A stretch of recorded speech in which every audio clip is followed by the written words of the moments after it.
Speaker, this bipartisan National Quantum Initiative Act is co-sponsored by House Science, Space, and Technology Committee Ranking Member Eddie Bernice Johnson, as well as 24 other committee members. The bill has earned widespread support and was unanimously approved by the committee on June 27th. Before I explain what the bill does, I'd like to explain why it matters so much. In our lifetimes, we have seen remarkable advances in the size and speed of our computers. Most of us carry phones in our pockets that are several thousand times more powerful than all the combined computing power available to NASA during the Apollo missions. Yet, as impressive as these advances have been, quantum computing has the power to effect an even more dramatic transformation of our society and worldwide technology. Computers today rely on tiny on-off switches within a processing chip. Technological advances have made possible supercomputers that can perform series of on-off operations at astonishing speeds.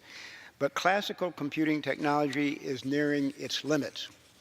Each switch can only operate in one of two positions, off or on, 0 or 1. Quantum computing is different. Rather than on-off switches, quantum computers rely on qubits. These are subatomic particles that can be both on and off at the same time. This enables quantum computers to perform complex calculations at speeds that are potentially millions of times faster than today's most advanced supercomputers. Countries that harness the power of quantum computing will be able to revolutionize cybersecurity, healthcare, communications, financial services, and transportation, just to name a few of the industries. The flip side of this is that quantum computing will make traditional IT security programs obsolete.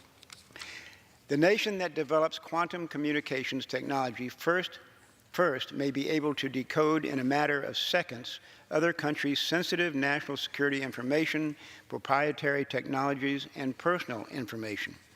Other countries are investing billions of dollars in new research facilities and equipment for quantum computing. China has publicly stated a national goal of surpassing the U.S. during the next decade. That's why it is imperative that we act now to develop a national quantum strategy and preserve America's dominance in the scientific world. The National Quantum Initiative Act achieves this by creating a 10-year federal program to accelerate quantum research and development in the United States. The bill leverages the expertise and resources of U.S. industry, academia, and government to move quantum information science to the next level of research and development. The legislation enables a National Quantum Coordination Office within the White House Office of Science and Technology Policy. This office will oversee interagency coordination and strategic planning, serve as a central point of contact for stakeholders, conduct research, and promote commercialization of federal research by the private sector. The bill also supports basic research, education, and standards development at the National Institute of Standards and Technology, the National Science Foundation, and the Department of Energy. $225 million a year of these agencies' baseline funding will now be directed to new quantum research centers and laboratory research. Their activities will address fundamental research gaps, create a stronger workforce, and develop revolutionary knowledge and transformative innovations to give U.S. companies and workers an enduring competitive advantage.